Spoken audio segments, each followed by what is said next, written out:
A ele os reis se prostrarão,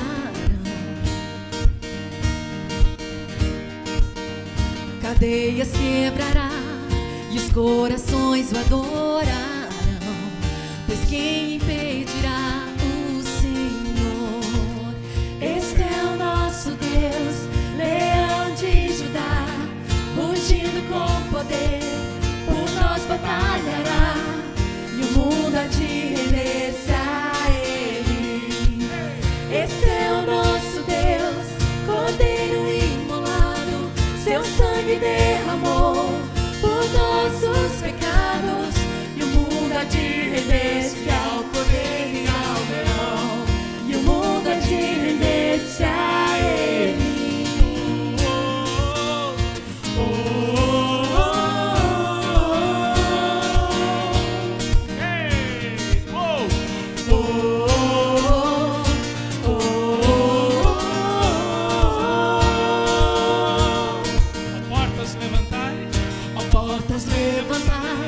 Deixai o Rei da Glória entrar. Ele veio pra salvar e aos cativos libertar. Pois quem impedirá o Senhor? Esse é o nosso Deus, Leão de Judá, rugindo com poder, por nós batalhará, e o mundo há de render-se a Ele.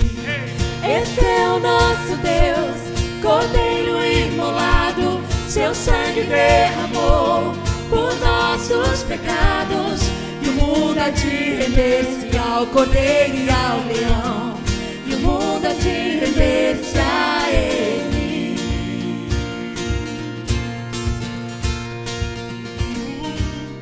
Pois quem impedirá o Senhor? Quem impedirá o Senhor? Quem impedirá o Senhor? Quem impedirá o Senhor? Quem impedirá o Senhor? Quem impedirá o Senhor? Quem impedirá o Senhor? Quem impedirá?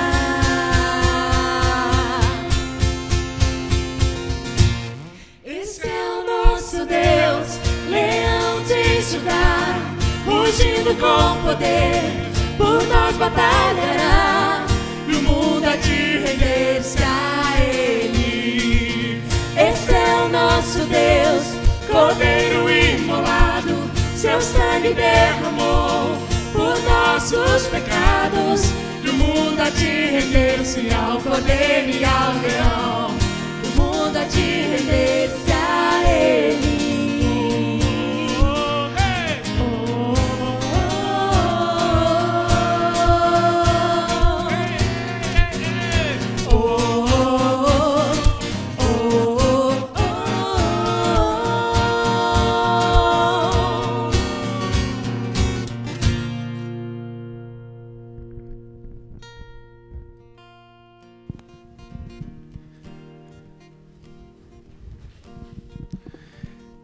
Cristo vos cres, voíssinus vos cres. Cristo ressuscitou, verdadeiramente Cristo ressuscitou. Há 7 anos atrás eu aprendi aqui na IBAI essa saudação típica ucraniana do período da Páscoa. E a cada ano, então, a gente tem se saudado no primeiro domingo, aliás, no primeiro horário do domingo, né, pela manhã, geralmente naquele culto bem cedinho, com essa expressão. Eu jamais pensei que fosse usá-la um dia, num domingo de Páscoa, aqui com a igreja vazia, né, com a presença de alguns poucos que estão nos ajudando aqui nessa estrutura de cultos, músicos, né, o Oliver, o Marcos Silvestre nos ajudando com a filmagem, com as edições. Mas eu queria dizer que, apesar desse sentimento que fica assim estranho, né, da igreja meio vazia, para a gente que está aqui, eu quero dizer que saber que vocês estão aí, saber que a igreja como família IBAI está reunida e da possibilidade de estarmos, mesmo cada um na sua casa, desfrutando de um tempo especial de comunhão, ainda que mediado, não é, pela internet, pelos recursos tecnológicos que a gente tem hoje. Saber disso motiva o nosso coração com alegria, motiva o meu coração com louvor a Deus. Eu espero realmente, desejo e oro, tenho orado por isso hoje, que este domingo seja sendo para você que está aí na nossa igreja, ou se você não é da nossa igreja e está acompanhando por causa de alguém que te encaminhou o nosso link, o nosso vídeo, eu espero que esse domingo seja um domingo especial, no meio desses dias de quarentena, de reclusão, de isolamento social, que Deus use esse domingo e use essa ocasião especial, domingo de Páscoa, para que os nossos corações se alinhem ainda mais, se aproximem ainda mais uns dos outros e do Senhor. Não sei se você já viveu essa experiência, às vezes nós estamos próximos fisicamente de uma pessoa, mas há uma sensação de que nós estamos emocionalmente e até espiritualmente distante delas. A minha oração é que hoje aconteça justamente o contrário.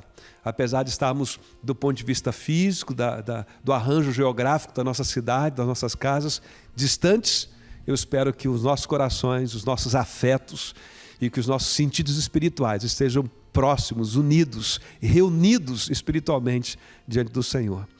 Esse domingo, dia 12 de abril, é um culto de Páscoa e nós estamos aqui para celebrar a Jesus Cristo, o nosso Cordeiro Pascual, que morreu e ressuscitou, e Ele está vivo para a glória de Deus. E a palavra do Senhor diz que um dia Ele voltará, e essa é a esperança que motiva os nossos corações, um dia após o outro, diante de cada desafio que a vida possa apresentar. A certeza dessa esperança, de que Jesus Cristo vive, é uma esperança viva, e de que Ele um dia voltará. Quero compartilhar nessa noite especial, nesse domingo de Páscoa, um texto da palavra do Senhor que está no Evangelho de Lucas, no capítulo de número 24. Evangelho de Lucas, capítulo de número 24, a partir do verso de número 13. A palavra do Senhor diz assim: naquele mesmo dia, 2 deles estavam indo para um povoado chamado Emaús, a 11 quilômetros de Jerusalém. No caminho, conversavam a respeito de tudo o que havia acontecido. Enquanto conversavam e discutiam, o próprio Jesus se aproximou e começou a caminhar com eles, mas os olhos deles foram impedidos de reconhecê-lo. Ele então lhes perguntou: sobre o que vocês estão discutindo enquanto caminham? Eles pararam, com os rostos entristecidos, e um deles, chamado Cleopas, perguntou-lhe: você é o único visitante em Jerusalém que não sabe das coisas que ali aconteceram nesses dias? Que coisas? Perguntou ele. O que aconteceu com Jesus de Nazaré? Responderam eles. Ele era um profeta, poderoso em palavras, em obras, diante de Deus e de todo o povo.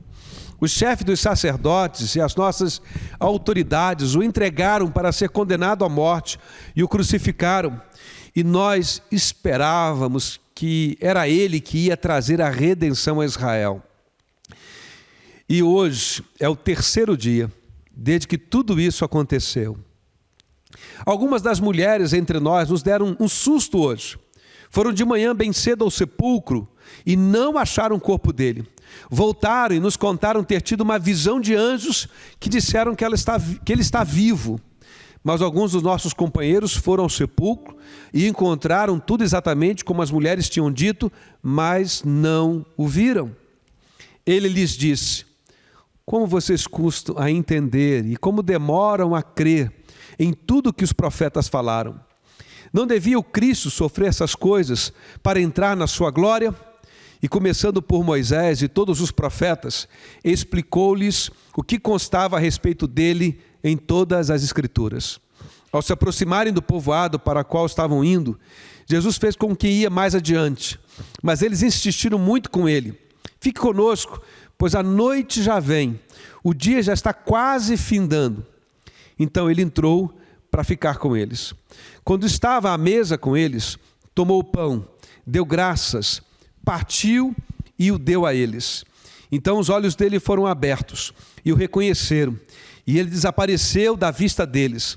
perguntaram-se um ao outro: não estavam queimando o nosso coração enquanto ele nos falava no caminho e nos expunha as Escrituras? Levantaram-se e voltaram imediatamente para Jerusalém. E ali encontraram os 11 e os que estavam com eles reunidos, que diziam: é verdade, o Senhor ressuscitou e apareceu a Simão. Então os dois contaram o que tinha acontecido no caminho e como Jesus fora reconhecido por eles quando partia o pão. Amém. As primeiras notícias que nós recebemos, que o mundo recebeu sobre o coronavírus ou o Covid-19, foi ali no finalzinho de dezembro de 2019. A China anunciou que havia então um novo vírus sido identificado neles. E aí era um alerta já para todo mundo do que estava por vir. Mas a notícia não teve muita repercussão, apenas talvez os mais atentos perceberam que havia um risco surgindo, um risco que seria crescente nos próximos dias que se viriam. Então, no dia 11 de janeiro, a China noticiou o primeiro óbito por causa do Covid-19, do coronavírus. Dia 13 de janeiro, a Tailândia anunciava que havia feito o diagnóstico de uma pessoa que estava também já contaminada com o vírus, o novo vírus. E aí o caso foi crescendo, foi se espalhando, as notificações foram surgindo, e em 30 de janeiro, a Organização Mundial da Saúde reconhece o surto como sendo um caso de emergência de saúde pública internacional. E aí um contorno de gravidade começa a se fazer presente a cada notícia que chega. Aqui no Brasil, no dia 26 de fevereiro, nós tivemos a primeira notificação, a notícia da primeira notificação do caso aqui no Brasil, de uma pessoa ali em São Paulo que havia vindo de uma viagem, se não me falha a memória, ali da Itália. E aí no dia 11 de março, a Organização Mundial da Saúde, mês passado, declarou que nós estávamos em um estado de pandemia. Era uma crise de saúde, agora sim, mundial e global. Hoje, mais de 1 milhão de casos registrados de pessoas contaminadas, mais de 80 mil óbitos em todo o mundo se fazem registrados, e os números não param de crescer, e as notícias que chegam vão gerando também um crescimento da nossa ansiedade, da nossa insegurança, dos nossos receios. E hoje a gente não teme apenas mais pelas notícias que chegam, pela nossa saúde, pela nossa integridade física, mas também o anúncio de que se faz presente uma crise econômica em curso, uma crise que vai atingindo todas as nações, que vão atingindo a nós, a nossa economia, os nossos projetos de vida e de trabalho, de profissão e de recursos financeiros, de planejamento orçamentário. Uma crise que aqui no nosso caso, especialmente no Brasil, quase que vira uma crise também de contornos políticos. A cada notícia que chega, aumenta, né, a nossa ansiedade e a nossa sensação de que esse estado de coisas alterados vai se prolongar ainda por algumas semanas, além daquilo que a gente desejaria que acontecesse, né, de que é o nosso desejo.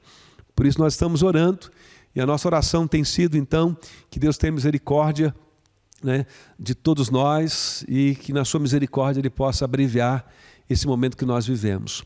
Hoje, domingo, 12 de abril, nós estamos terminando as nossas 3 semanas de oração, sempre às 18 horas, se você orou às 18, não orou em outro horário, mas enfim, sempre às 18 horas nós estamos nesse movimento de 3 semanas orando, e o nosso clamor a Deus era esse: Senhor, tem misericórdia, abrevia esses dias. O fato é que nós estamos aqui, agora, celebrando essa Páscoa, dia 12 de abril, né? Nesse contexto, todas as igrejas, de algum modo, dando, né, criativamente o seu arranjo, o seu jeito para celebrar esse momento. E não é assim que nós tínhamos planejado inicialmente, não é? Nós tínhamos pensado uma coisa um pouquinho diferente. E tudo mudou, né? Por causa dessas notícias que foram chegando, então, desde o finalzinho do ano passado, dessa crise de pandemia. E eu fiquei pensando nessas notícias que chegaram para a gente logo no início do ano.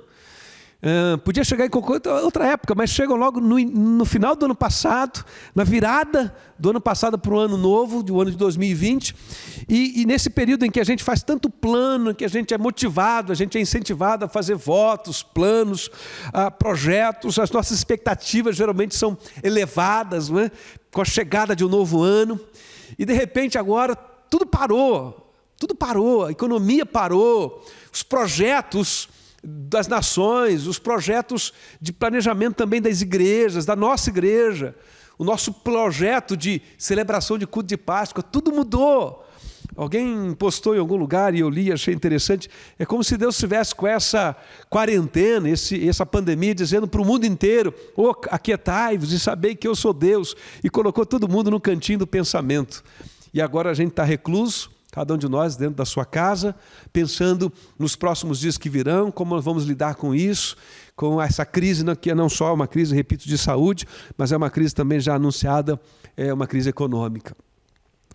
Enquanto eu pensava nessas coisas, eu então me lembrei desse texto que nós acabamos de ler aqui, o texto do Evangelho de Lucas, no capítulo de número 24. Os discípulos, esses dois discípulos que estão saindo de Jerusalém, estão a caminho de Emaús, de algum modo, guardadas as devidas proporções históricas no tempo, no espaço, eles estão vivendo também um sentimento de insegurança, estão carregando e conversando sobre isso, né? Um sentimento de angústia, de horizontes estreitos, de incertezas,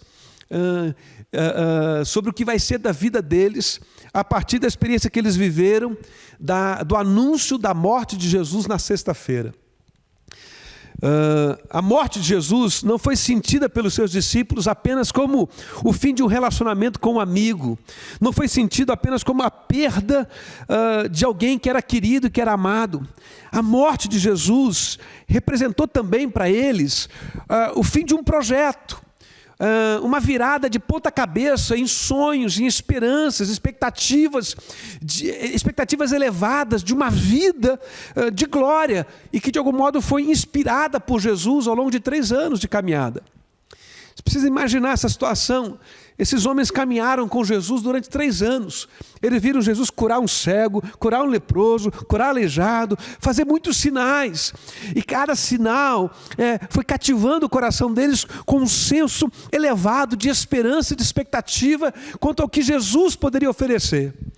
Eles viram Jesus exercer autoridade sobre a natureza, acalmar uma tempestade, o vento, as ondas do mar. Eles viram Jesus alimentar a multidão.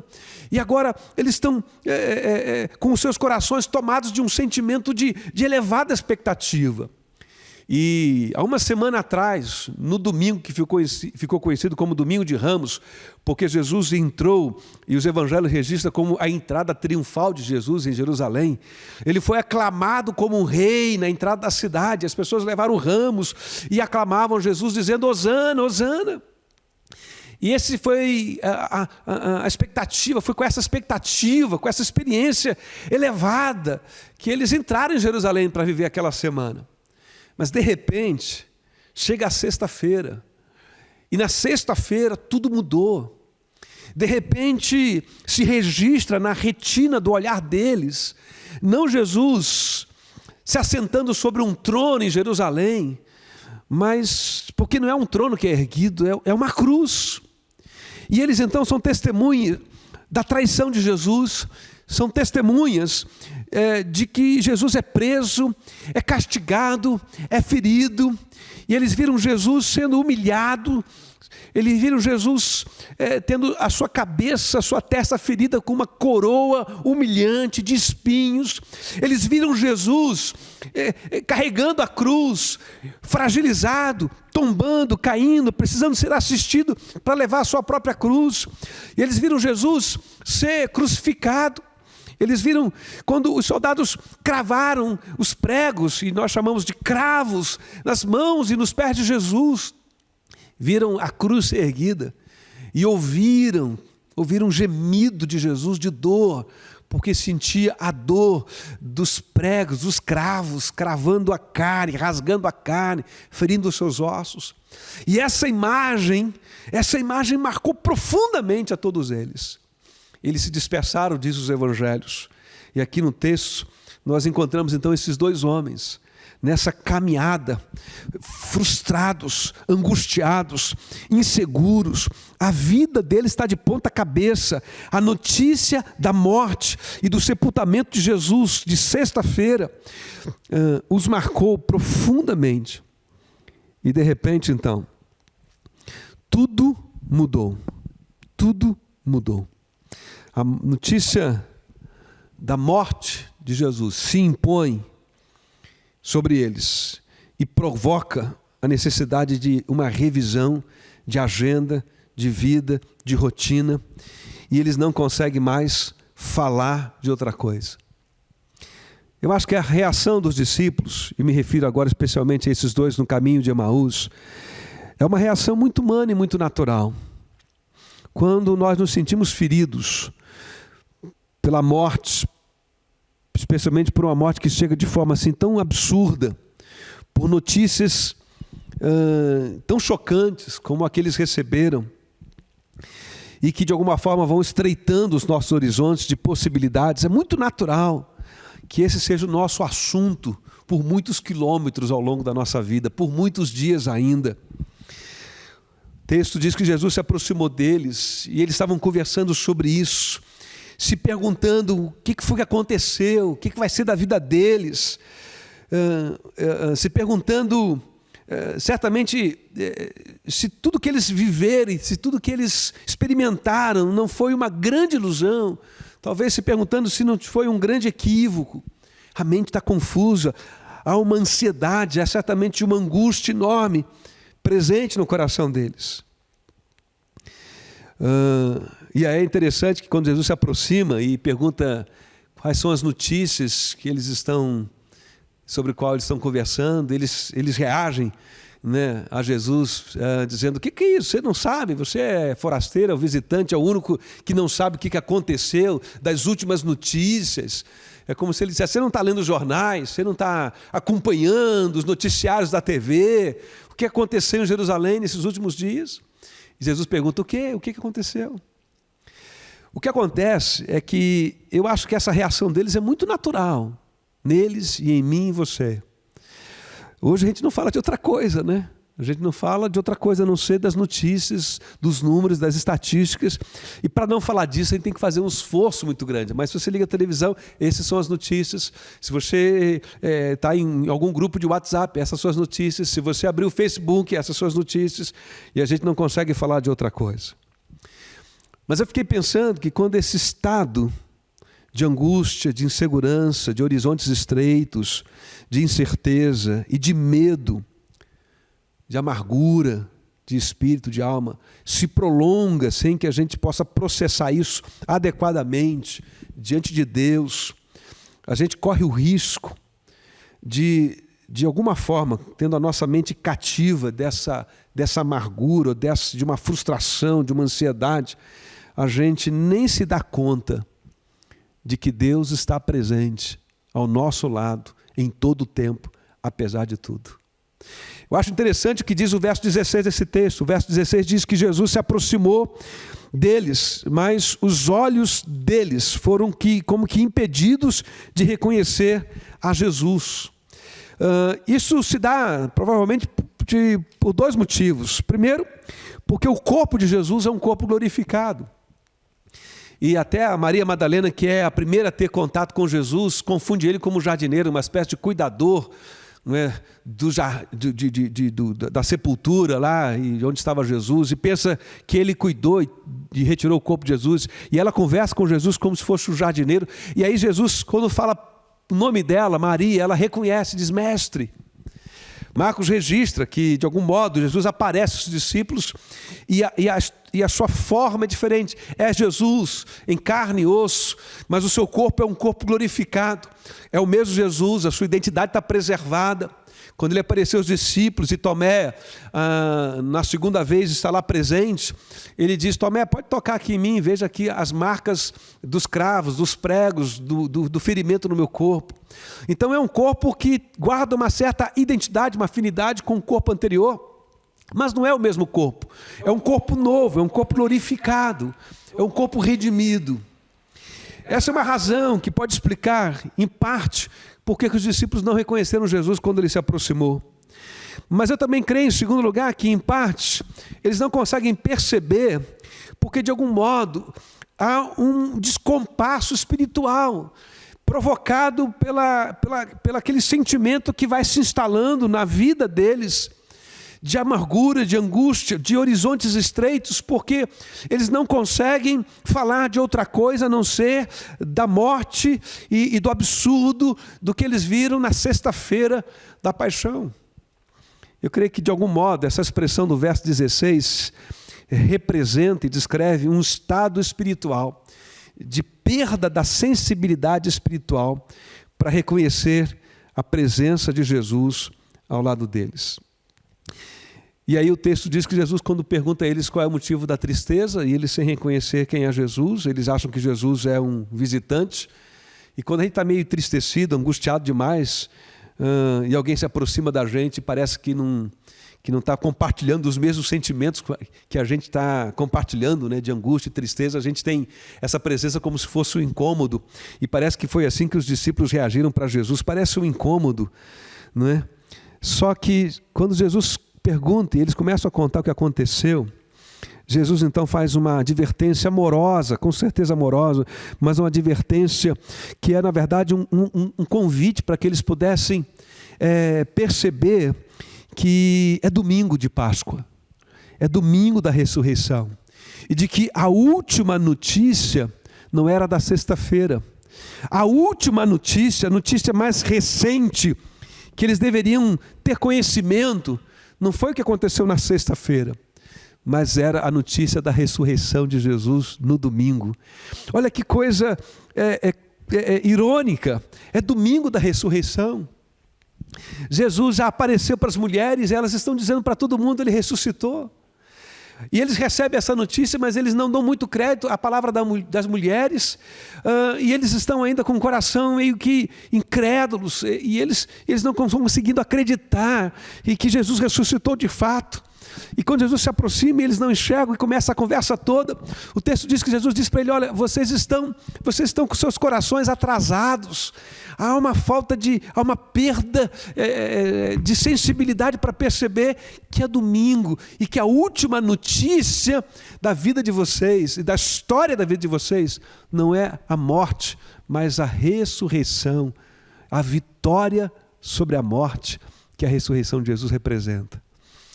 E aí ele começa a expor para os discípulos as Escrituras, começa a fazer uma apresentação e mostrar que o que aconteceu estava previsto nas Escrituras, na promessa, e eles estão chegando já em Emaús, está caindo a noite, Jesus faz com que fosse adiante, e eles percebem que, de alguma forma, a conexão espiritual se estabeleceu entre eles, o coração deles, eles dizem, está ardendo pelas palavras de Jesus, e aí eles pedem para Jesus, fica conosco, eles ainda não reconheceram que é Jesus, mas fazem um pedido, é uma sede de presença, é uma sede que aquela conversa continue, se prolonga.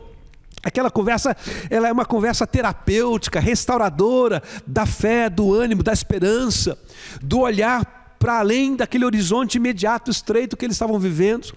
E a Bíblia diz então que Jesus fica com eles e vai partir o pão com eles.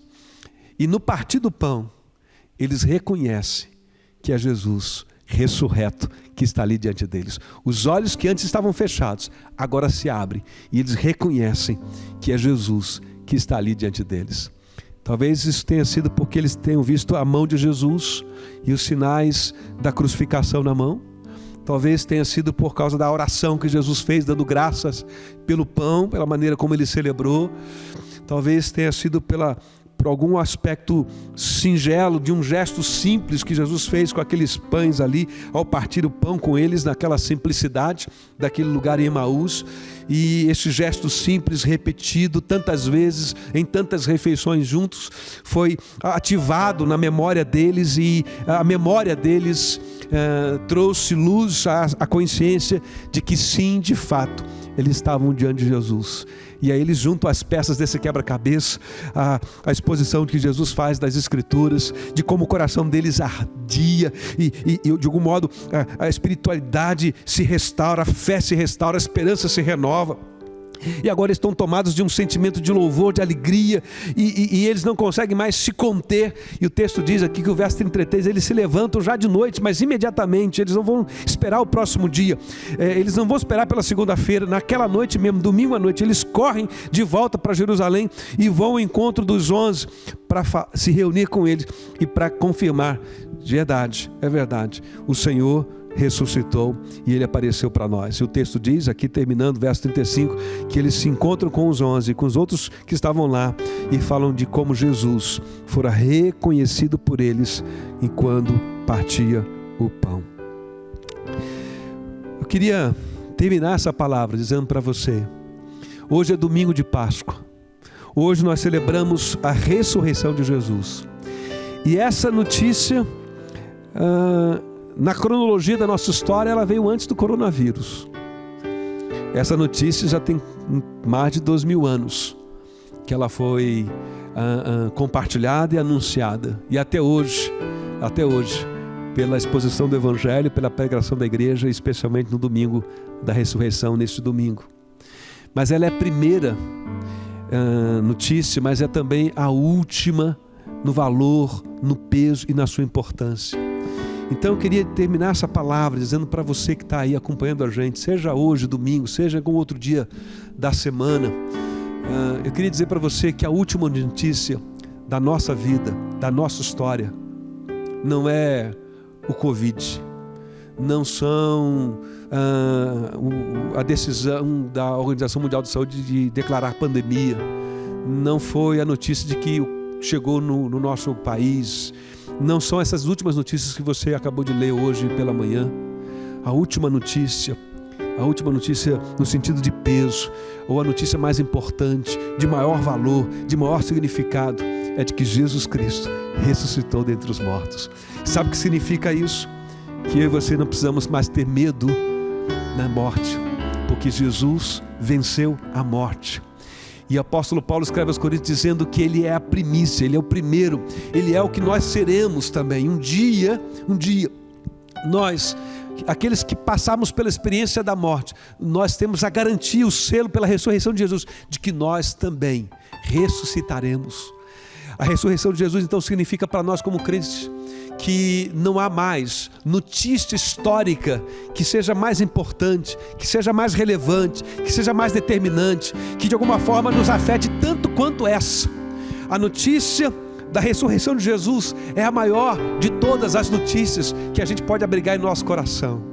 E aqui neste domingo de Páscoa, nós estamos aqui reunidos para dizer para você que a notícia mais importante da tua vida não é sobre o Covid, não é sobre emprego, não é sobre as notícias da economia ou panorama político, que possa não ser as melhores. A última e a mais importante, a mais relevante, é de que Cristo vive. Ele é digno de honra, louvor e glória. E porque Ele vive, diz o hino, nós podemos crer no amanhã. E porque Ele vive, apesar do vale da sombra da morte, nós nos sentimos acompanhados por Ele, assistidos por Ele. Nós sentimos que Ele está presente entre nós. Mesmo que a gente não consiga enxergá-lo, mesmo que você não consiga enxergá-lo agora mesmo na sua vida. Eu não sei como é que você está lidando com essa quarentena, eu não sei nem se essa é a sua grande questão nesses dias.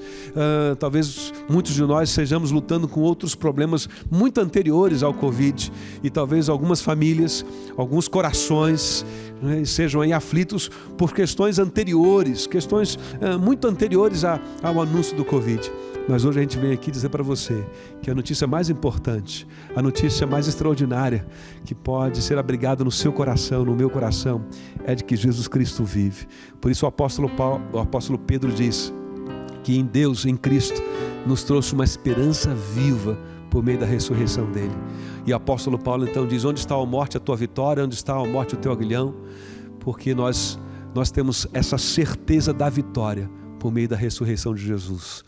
Que a celebração da ressurreição de Jesus possa ser para você, para mim, para a nossa igreja, para você que acompanha essa palavra nesse instante, a notícia que vai extraordinária, que vai de alguma forma sustentar você nessa caminhada, que vai redirecionar os seus esforços, que vai de alguma forma redirecionar as suas orações, que vai ser o alicerce de consolo, qualquer que seja o tempo que você esteja vivendo. A minha oração é que, de algum modo, esse domingo de Páscoa, a gente possa, como os discípulos de Jesus ali no caminho de Emaús, ter os nossos olhos abertos, a nossa sensibilidade espiritual de novo restaurada, para perceber que não importa o que aconteça, nós não estamos sozinhos, o Senhor está conosco ao nosso lado. Nós estamos aqui para celebrar também a ceia, e você deve ter recebido essa informação aí, antecipada, de que nós iríamos, neste domingo, de uma forma um pouquinho diferente e de modo excepcional. Apesar de não estarmos reunidos juntos aqui presencialmente, fisicamente, mas unidos espiritualmente, nós queremos convidar você para celebrar a ceia. E que nessa celebração da ceia, no partir deste pão, no tomar esse pão e esse cálice, como aconteceu com os discípulos no caminho de Emaús, os nossos olhos espirituais se ampliem ainda mais, que a nossa percepção da graça, do amor, da certeza da salvação, do cuidado de Deus com a nossa vida se aprofunde ainda mais, que a nossa experiência com o Senhor seja mais forte do que qualquer outra experiência, por mais dolorosa, difícil, triste que seja, mas que a experiência da graça e do amor de Deus prevaleça sobre todas elas, que a notícia de Jesus ressurreto seja a maior e a mais extraordinária notícia das nossas vidas. Graças eu te dou, Pai, pelo preço que pagou, sacrifício de amor que me comprou, ungido pelos cravos em tuas mãos. Graças eu te dou, ó meu Senhor, lavou minha mente e coração, me deu perdão, restaurou minha comunhão. Digno é o Senhor, sobre o trono está, soberano Criador, vou sempre te adorar. Elevo minhas mãos ao Cristo que venceu, Cordeiro de Deus morreu por mim,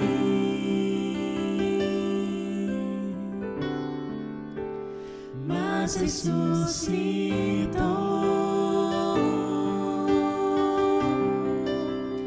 Digno é o Senhor.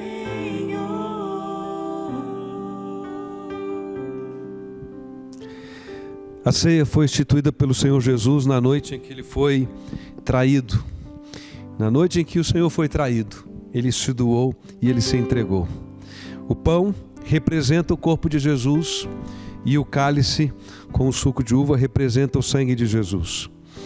E ali, naquela celebração, Jesus estabeleceu esse ato em memória dele. E ele deixou para nós essa orientação de que nós nos reuníssemos e de tempos em tempos nós pudéssemos celebrar esse ato. E ao fazermos assim, nós estamos anunciando a sua morte e a sua ressurreição até que ele venha. E ao celebrarmos a ceia hoje aqui, nós convidamos você a trazer à memória o que Cristo fez por nós e a permitir que, de algum modo, esse ato simbólico em memória de Jesus, de tomar o pão, de tomar o cálice, possa, à semelhança do que aconteceu com os discípulos a caminho de Emaús, esse ato singelo, esse ato simples, possa ser usado pelo Senhor para que, de algum modo, mais uma vez, a nossa consciência tenha clareza de compreensão e a nossa fé e a nossa esperança se renovem, se assentem firmes, se renovem no nome do Senhor Jesus. Eu convido você que está aí na sua casa, com esses elementos que você antecipadamente também já preparou para nos acompanhar nessa hora, nesse culto, a participar do ato da ceia. E o pão representa o corpo. E ele diz: tomai e comei em memória de mim. Vamos comer do pão em memória do Senhor.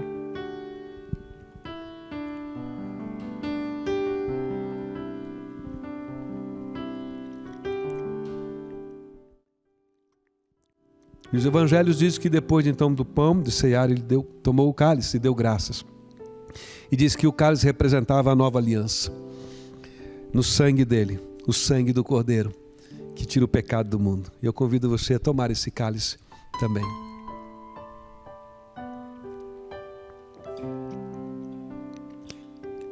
Nós vamos orar mais uma vez.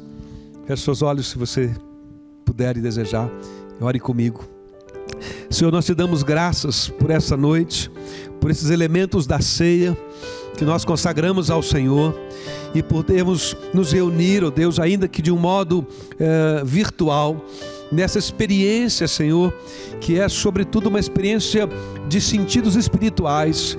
Nós queremos te dar graças, ó Deus, como igreja, nesse momento, reunidos, ó Deus, através dessa mediação dos recursos tecnológicos.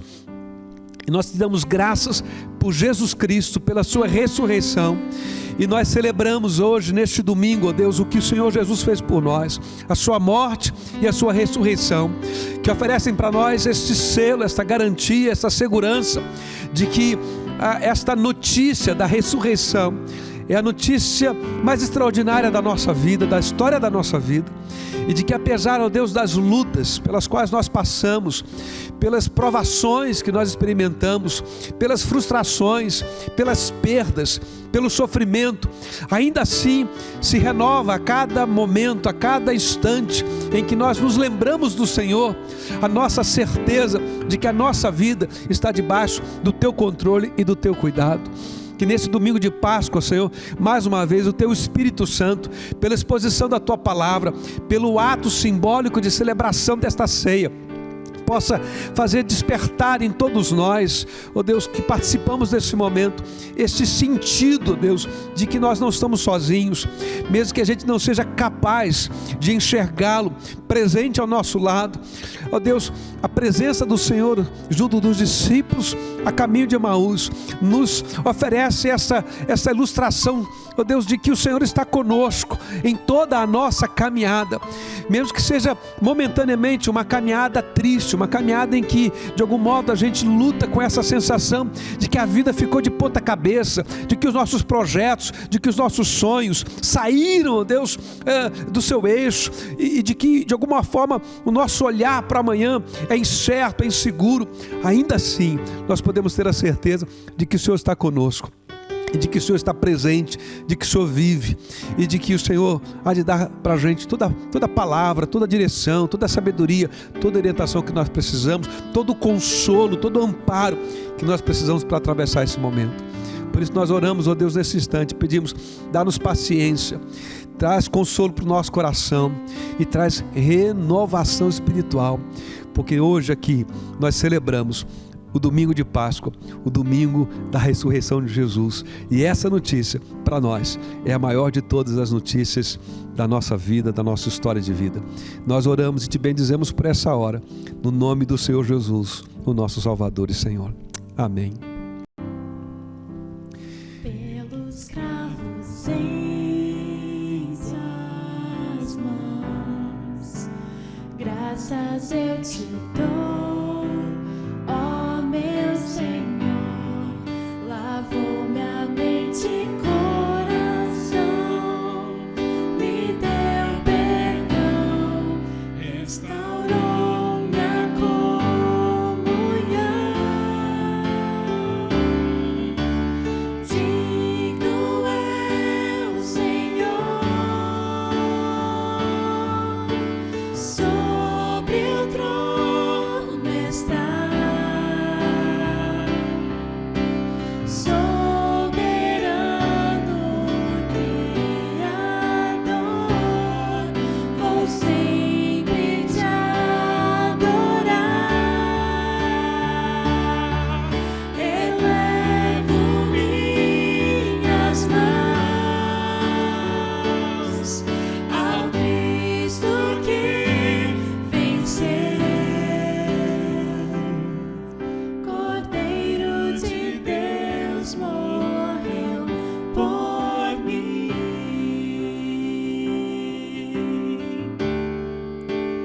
mas ressuscitou.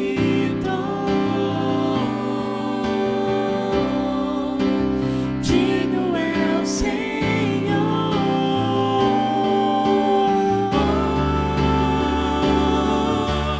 digno é o Senhor, sobre o trono está. Soberano Criador, vou sempre te adorar. Elevo minhas mãos ao Cristo que venceu, Cordeiro de Deus morreu por mim,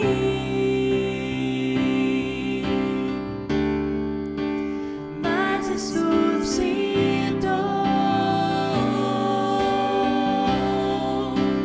Digno é o Senhor, mas ressuscitou.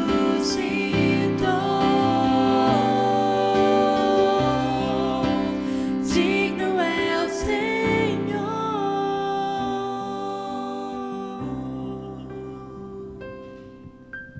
Digno é o Senhor, poder, receber honra, poder e glória. Que Deus abençoe. Feliz domingo de Páscoa para você e que a sua semana seja dirigida, guiada pelo Senhor. Saiba disso, Ele está presente, Ele está ao seu lado, em todo o tempo. Onde houver um coração aberto e sincero, ali está o Senhor presente. Deus abençoe.